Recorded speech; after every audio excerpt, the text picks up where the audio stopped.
Okay, everybody stay calm. Everybody stay calm. The Montreal Canadiens are signing Lane Hutson. Take a look at this tweet from about 26 minutes ago. Lane Hutson is indeed joining the Montreal Canadiens. And that's it. That's it. That's all we heard here. Elliot Friedman tweeted it out, Sportsnet then followed up with a picture of him. Renaud Lavoie goes out there and says it was a formality, but Lane Hutson is officially a member of the Montreal Canadiens. He'll be in Detroit when the team plays the Wings on Monday. Chris Johnston said this: Lane Hutson has signed his ELC with the Habs after having his NCAA season end with BU. He'll officially join the team in a couple of days when it swings through Detroit. And hey, what do you say? The Canadiens went out there and confirmed it themselves on their very own Twitter account just a little bit later. The Canadiens have agreed to terms on a 3-year ELC from 2023-2024 to 2025-2026 with defenseman Lane Hutson. Now, we'll talk about this a little bit later, but because the contract begins in 23-24, and because he'll likely play against the Detroit Red Wings, he will burn a year of that ELC, which, look, I guess it doesn't really matter. Who cares? We're seeing Hutson. He'll be here. That's fine. The Montreal Canadiens have confirmed it. The insiders are going out there and confirming it. He has signed, Chris Johnston said. He is joining the Canadiens, Elliot Friedman said. Lane Hutson is officially a Hab.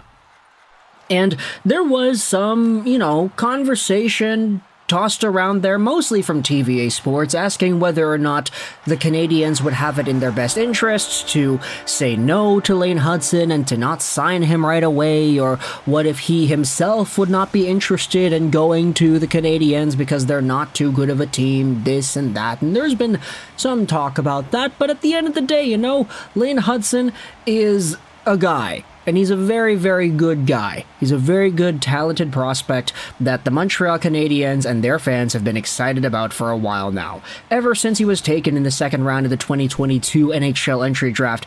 I mean, he was one of the best NTDP defensemen we have ever seen in terms of overall point production. And you remember from the Why I Want videos that we made, and the video talking about how he was a draft steal from the Habs, like the moment he was selected, we made that video. Everybody was freaking out. Hey, the Canadiens just got this guy. He could be really good. And then he posted up 48 points in 39 games played. Then everybody said he was going to be even better.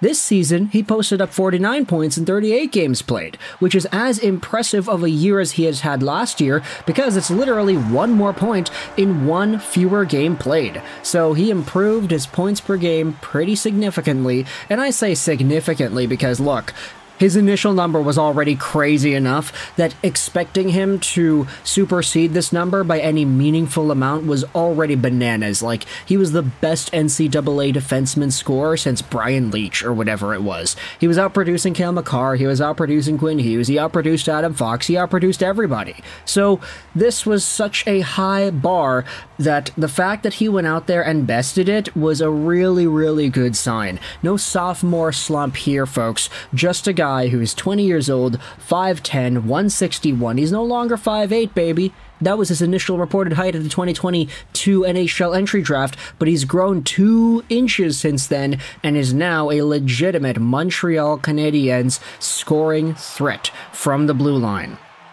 His team just got eliminated by the Denver Pioneers, which ended a pretty significant point streak here for Lane Hutson. He scored, 2, 4, 6, 8, 10 points in his most previous 7 games. So he was pretty good in this NCAA tourney.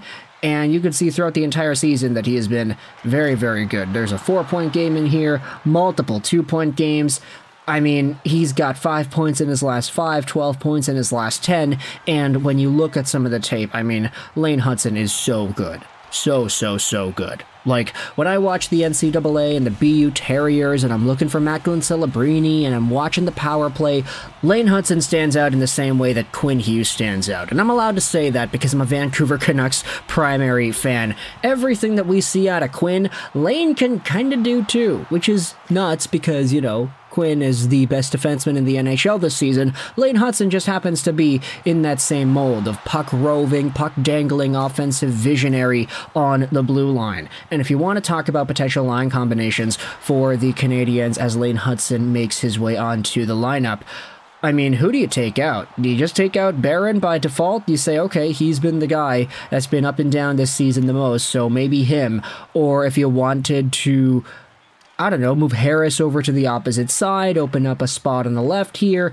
I mean, having Matheson and Hutson on the same team seems a little bit redundant if Lane Hutson is able to convert right away and be one of the top guys, because heading into next season, it's going to be intriguing because if you talk about the power play, this power play unit has had its ups and it's had its downs, but when they have their ups, one of the primary reasons as to why they succeed is because Mike Matheson happens to be pretty good. Like, I'll admit, Matheson has been above and beyond my expectations this season, so you don't want to demote the guy automatically for some new 20-year-old dude coming onto the team from college, right? Like, you don't want to give that message that, oh yeah, all that work that you had done here, Matheson, it was for nothing, because we were just putting you in this spot to save and wait for Lane Hutson. Now that he's here, you can go to the power play too. Sorry. Like, it sends the wrong message, I think, right? To immediately go out there and say, okay, yeah, well, we'll try Lane Hutson out and we'll demote Matheson. Unless, of course, you move Newhook to the second unit, you move Caulfield up to play with Suzuki and Slavkovsky on the forward line, and then you have a pairing of Matheson and Hutson. Maybe that works a little bit better. Who really knows? But, of course, part of the reason that Matheson has succeeded so much on the power play is because he's been given that top-of-the-umbrella rover-type spot where he can be every second pass and he can put pucks on net. So for Lane Hutson to step into this system, he's going to get power play time, of course. My question, though, is where exactly does that place Mike Matheson in regards to the power play? Because he's been so good all year that it sends the wrong message to immediately demote him because, oh yeah, the new shiny toy is here. At least, that's how I'm perceiving it. If you think of things a little bit differently, then hey, let me know in the comments what your opinions are about that. Does Matheson go to the second unit, and then you just shove Lane Hutson on there? You have an entire young guys unit of Newhook, Suzuki, Caulfield, Slavkovsky, and Hutson dominating the first power play for the final few games here, and against the Detroit Red Wings as well. I'll go out there and say this, that I think it's in everybody's best interest for the Montreal Canadiens to go out there and lose against the Detroit Red Wings on Monday.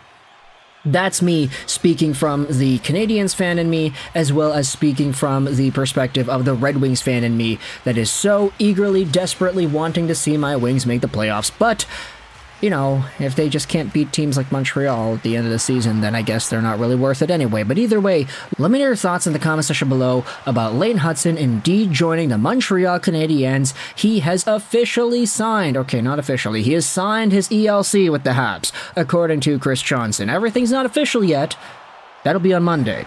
But let me know your thoughts in the comment section below about Lane Hutson and his potential arrival in Montreal. I hope you enjoyed this video. And by the way, yeah, I think he'll burn a year of his ELC if he plays a game. So the Canadiens, they don't really seem like they care too much about that. They just want to get him in the lineup as quickly as possible. So burning ELC years galore, right? Lane Hutson, this will help him get paid a lot earlier too. So thoughts in the comment section about this entire Lane Hutson thing and the Montreal Canadiens. I hope you enjoyed this video. And bye.